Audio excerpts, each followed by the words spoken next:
Hoje nosso entrevistado é o Rony George, grande artista plástico. E nossa primeira pergunta é assim, Rony, como começou o seu trabalho como artista? Como você se descobriu artista, um artista plástico? Como surgiu isso? Como você se descobriu artista? Num transe. Eu sempre falo isso meio brincando, meio sem saber se estou brincando e muito falando a verdade, porque quem era mesmo desenhista, que tinha esse interesse por artes plásticas, por desenho sobretudo na minha casa, era meu irmão Maciel. E em algum momento da minha vida eu me vi desenhando, muito em função de ter visto as coisas dele. E de fato aquilo no meu primeiro desenho já demonstrava um talento e que ele reconheceu. Foi ele quem viu em mim essa possibilidade, quem junto comigo me descobriu com essas possibilidades de ser artista. Então, não é uma dívida, mas sobretudo eu sou muito grato a essa pessoa, meu irmão, Antônio Maciel, que me fez me perceber dessa forma. E aí minha família toda ficou encantada com essa possibilidade, com os encantos que as artes sempre colocam nas nossas vidas, né, nos apresentam, na verdade. E pronto. Aos 7 anos de idade. Rony, assim, então a gente sabe que a importância da sua família, ou seja, da família, para você se descobrir como um artista, né? E como você analisava dentro daquele momento, dentro daquela esfera artística, daquele movimento cultural da época, você aparecendo, como você analisava aquele processo todo, a dificuldade que você tinha para desenvolver sua arte? Olha, na verdade eu não tive dificuldades, assim, do ponto de vista real, por um motivo bem simples, assim. Eu fui um mascote, era o mais novo, né? Mesmo, muito mais novo, inclusive. Enquanto eu tinha 10 anos, as pessoas que na época, tipo o Grupo Pau de Arara, o Grupo Lua, Coelho Dias, Dilson Oliveira, essas pessoas tinham 22, 23. E era uma turma que agitava a cena. Tinha Cássio, que era mais novo também, mas é mais velho que eu. E tinha uma turma que agitava a cena cultural da cidade. Então eu tive o privilégio de conviver com essa turma, porque eles reconheciam em mim algum talento, eu achava engraçado, não sei, porque eu pequeno me interessava por essas coisas. Eu me lembro de em alguns momentos, quando eu via meu irmão escrevendo poesia, e escreve até hoje, eu também queria escrever poesia. Então eu ficava meio que seguindo passos, assim, entendeu? Eu começava a perceber os sinais e ia seguindo eles. Estudei música também, mas eu cheguei a escrever para teatro, ainda pequeno. E, por exemplo, quando eu tinha 15 anos, nós fizemos uma peça de teatro chamada... Pô, esqueci o nome. Foi apresentada no teatro no São Francisco, lá, né? Sim. Da igreja. E eu lembro que meu irmão, com essa percepção que ele tinha, assim, e generosidade, me deixou dirigir um quadro dessa peça e eu fiz, era um texto de colagens, e eu dirigi e escolhi os textos e tudo. Então, assim, o que não era difícil para mim, entendeu? Assim, era de alguma forma era muito provocado, estimulado, acarinhado por isso. Então eu me sentia mais na obrigação de cumprir com esse privilégio de conviver com aquela geração inteligentíssima da cidade. Tem uma coisa que falta em Tapetinga quando eu chego hoje. Sim. É ludicidade. A cidade perdeu ludicidade. Verdade. E era tudo que a gente tinha. Assim, imagina, eu vi o Pau de Arara aqui na Praça Derivale, em cima do caminhão, como o Luiz Gonzaga fazia, a centenária de Luiz Gonzaga esse ano. E aí eu me lembro daquelas pessoas todas querendo fazer arte. Imagina, na cidade do interior da Bahia, as pessoas querendo transformar suas vidas através da arte. E eu seguia o barco, eu nunca tive assim um confronto com isso. Eu tinha meus dilemas pessoais, porque em alguns momentos aquilo era muito para mim também, né? Sim. Imagina estar falando isso hoje numa cidade que eu percebo que está com seu projeto cultural quase falido. Verdade. E eu tô falando que aquilo era muito para mim. Entendeu? Então aí eu falava assim, rapaz, como é que eu dou conta disso? Eu entrava nas crises existenciais, era engraçado. Rony, então a gente sabe assim, que esses movimentos todos, né? Que tinha não essa dificuldade, mas percebia que existia um movimento naquela época, né? Voltado para esse contexto cultural, onde a gente via que a juventude, ou seja, tinha essa opção de cultura na cidade. Hoje a cidade de Itapetinga é uma cidade meio que morta culturalmente. E como você vê essa questão toda hoje? Olha só, na verdade existe uma atividade. Eu lembro que quando... Olha, tem 2 momentos que são importantes, assim. Eu lembro que quando a gente estava... Eu fui do Grupo Lua, né? Então, quando a gente estava no Grupo Lua, em algum momento a gente participava de vários festivais. Eu lembro que a gente trouxe para aqui, para Itapetinga, o espetáculo Grupo Macu com 20 anos, uma fábrica de sonhos. Dentre as pessoas que estavam nesse grupo, que eram desse grupo, era Jackson Costa, que é um ator, meu amigo querido, e muito reconhecido hoje pelo trabalho que faz. Mas eu lembro que eu, por exemplo, porque tinha nu na peça, eu não podia ver a peça. Teoricamente eu não podia ver. Sim. Nem eu nem Carol Ribeiro, sim, que foi minha namorada. E aí, assim, os nossos pais, assim, davam um jeito da gente frequentar aquilo, sobretudo porque havia um entendimento de que era uma atividade de arte, que aquilo era da vida da cidade. Não tinha assim uma coisa assim, tem umas pessoas fazendo arte e tem outros que não fazem. Aquilo era da vida da cidade. Tanto que o reconhecimento que se tem hoje por meu irmão, Antônio Maciel, eu estou com vontade de falar dele hoje. E, por exemplo, quando se tem por mim, ou quando se sabe de Coelho Dias, ou quando se sabe de Jorge Alves, ou quando se sabe de Dilson Oliveira, fica parecendo que é uma coisa perdida no tempo. E na minha época, eu criança, aquilo era a coisa mais natural do mundo. A gente se encontrava para falar disso, a gente se encontrava para ver filmes. Eu lembro que Dilson, quando foi a Salvador, quando foi morar em Salvador fazendo as plásticas, aí tipo, era lançado um filme. Sim. Ele trazia o filme e a gente se reunia para ver filme, imagina. Então era uma cena que era muito natural. O que não é natural é ser assim como está. Isso não é natural. Isso é verdade. Como está a cidade não é natural. Né? Você tentar fazer projetos culturais e eles não se realizarem não é natural. Porque isso é do primitivo no ser humano.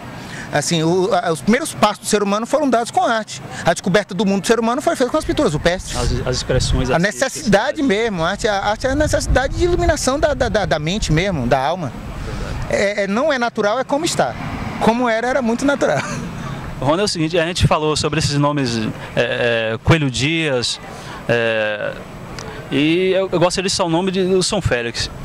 Como você avalia assim, essa representação de São Félix para a tua vida, para a tua história, e essa grande perda para nós, porque eu era muito amigo de São Félix, né?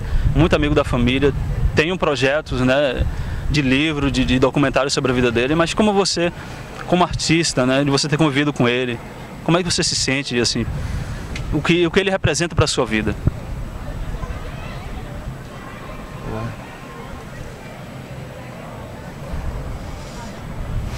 Rapaz, é difícil, né, falar de São Félix. Olha, eu tenho duas histórias assim. Porra, você me pegou agora. Mas vamos lá. Eu tenho duas histórias assim para falar de São Félix que são bem peculiares. Quando eu comecei a ser ainda criança mesmo, a me envolver com as coisas de arte e tal, e ficar conhecido desde criança ainda como artista. Sim. A primeira pessoa que percebeu isso, como eu te falei, foi meu irmão Antônio Maciel, depois todos os meus irmãos e sobretudo minha mãe. Minha mãe chegou a me orientar como desenhava e tal. Mas aí depois veio o Coelho Dias, isso tem uma sequência mesmo cronológica. Depois veio o Coelho Dias, que foi a pessoa que eu, um dia passando na escola que ele dava aula aqui no Goitacás, ele me olhou e falou assim: você desenha? Eu falei: desenho. Ele: entra aí. E a partir dali ele passou a ser meu primeiro professor.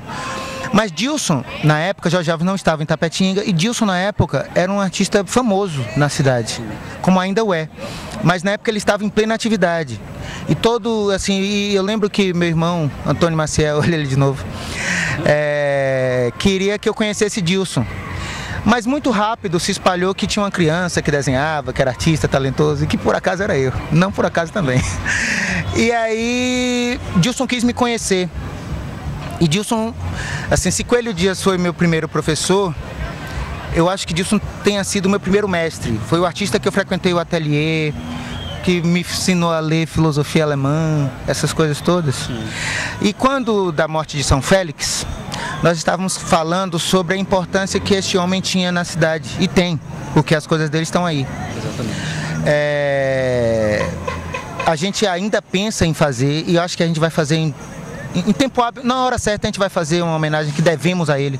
Não é nenhuma homenagem, na verdade. A gente vai devolver um pouco à sua memória, o muito que ele deu pra gente. Verdade. O primeiro livro de artes plásticas que Dilson viu, por isso que eu falei que do Dilson ter sido meu primeiro mestre, Sim. foi dado por São Félix. E a primeira vez que eu tive contato com a escultura na minha vida foi com São Félix. Isso é maravilhoso. Itapetinga tem, se em vida tinha uma dívida financeira, digamos assim, moral com ele, por conta da forma como ele vivia, agora ele não vive. Itapetinga continua com a dívida moral, mas sobretudo tem uma dívida afetiva com este homem que tanto cuidou dessa cidade. É engraçado porque um homem que se dispõe a fazer uma praça e viver num quartinho, ele está dando para a cidade uma beleza que de alguma forma ele nem usufruía. Verdade. Então é uma dívida assim que eu tenho, mas se por acaso, não por acaso também, eu tenho esta dívida, eu reconheço assim a importância que ele teve para mim. Eu tenho um profundo amor, eu ainda estou vivo. Eu tenho um profundo amor por São Félix. E pretendo em algum momento criar algo materializado, como você falou do livro e tal, que represente isso. Eu não sei direito que tipo de importância tem para Itapetinga. Tem muita. Eu sei a importância que Itapetinga tem para mim, para aquele momento que eu vivia e tal. Suas raízes são aqui, né? Então eu aprendi tudo aqui e fui exercitar por aí. Agora, eu não sei direito que importância tem para Itapetinga, mas ainda sem saber direito, eu acho que é importante que eu faça algo para homenagear a memória de São Félix. Sobretudo porque, imagina, você chega, voltando àqueles tempos, você chega na cidade do interior e um homem já na minha época e para mim velho, olha para uma criança, percebe nele um talento, o auxilia, encaminha para determinadas coisas, sem cobrar nada por isso, e depois passa a ser seu admirador. Aí São Félix é muito para mim, e a cidade é pouca para ele. Concordo com suas palavras, né? São Félix foi um grande homem e continua sendo, né? Um grande artista, um grande cidadão, que Itapetinga tem muitas dívidas com eles, né? Rony, é o seguinte, sabemos que você é natural, né? Suas raízes é aqui em nossa cidade, em Itapetinga. E como você vê hoje você em Salvador, os seus projetos, né? O que você está desenvolvendo hoje a nível de projetos de arte, de exposições, né? Eu sei que você tem viajado para alguns países, né? Viajado quase o Brasil todo com suas exposições, com seus trabalhos. Mas como é que está funcionando esses teus trabalhos hoje? Como é que você está desenvolvendo esses trabalhos? Olha, eu acabei de participar de uma exposição que se chama Circuito das Artes, que é um projeto do qual eu já havia participado antes, que é o Circuito das Artes, que acontece em Salvador. É uma exposição coletiva que ocupa um percurso de galerias assim, que começa na Vitória, começa no Campo Grande e vai até a Graça. E aí com todos os museus e galerias que são compreendidos nesses lugares. E aí os artistas participam desse negócio através de uma seleção. Eu fui um dos selecionados e participei. Eu também fiz agora há pouco um projeto concomitante àquele evento gastronômico que tem no Brasil inteiro chamado Comida de Boteco. Sim, eu conheço.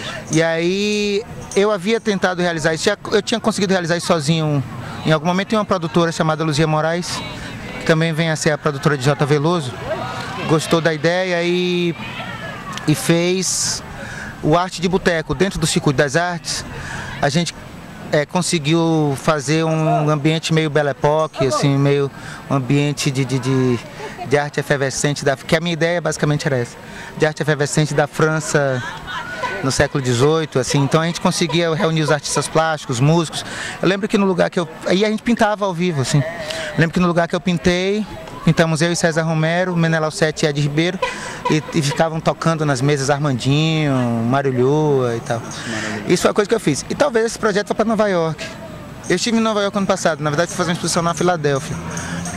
E talvez esse projeto vá para Nova York, talvez ele se expanda. Isso eu não sei ainda. Tomara que vá. Rony, a gente, agora voltando mais assim, puxando para o nosso lado, né? A gente está com um projeto e para mim vai ser uma honra ter a sua participação nesse projeto do meu livro, né? Eu gostaria que você falasse um pouco disso, né? Assim, de você estar me dando essa honra de participar de um projeto comigo. E eu me sinto desde já honrado porque eu sou admirador, né? Sou seu fã, admiro muito o seu trabalho. sempre tenho acompanhado sua carreira, assim, que a gente tem também viajado em alguns lugares, sempre falando de você, o quanto você representa para a nossa cidade, para a nossa história. É um referencial teu como artista, como pessoa que veio de baixo, que conseguiu conquistar alguma coisa, e a gente tem esse projeto porque a gente está ainda, né, crescendo, assim, né, caminhando ainda no caminho das artes, e a gente já sabe que você é um referencial. Mas eu gostaria que você falasse um pouco sobre isso, dessa parceria, né, que está nascendo para outros projetos também, né? Espero. É uma aventura brigante. É verdade. Piada interna. Bastidores, né? Mas veja, eu vou fazer a capa. Eu quero fazer. Eu lembro que quando você me pediu, eu fiquei muito honrado também. Eu fiquei assim, rapaz, um cara lá de Tapetinga, poeta, querendo assim que eu faça a capa do livro dele, eu fiquei honrado com isso. E sobretudo, assim, imagina, se você está falando que se sente honrado por eu querer fazer, por eu fazer, eu me sinto muito honrado por fazer, sobretudo porque rememora, né? Assim, reinaugura de alguma forma em mim aquele ambiente que eu estava falando agora há pouco, né? Você jovem, fazendo poesia, assim, com esses seus intercâmbios, com prefácio de Ferreira Goulart, aí, gente, faço feliz. Rony, assim, a gente já está encerrando a nossa entrevista, né? Assim, já vou antecipando meus agradecimentos, mas gostaria que você deixasse uma mensagem, né? Para nossos jovens, para esses jovens, né, que estão começando ou que têm interesse em seguir nos caminhos das artes, seja ela qual for, seja a música, seja a literatura, seja as artes plásticas, né? Mas qual é a mensagem que você deixa para essa juventude, né?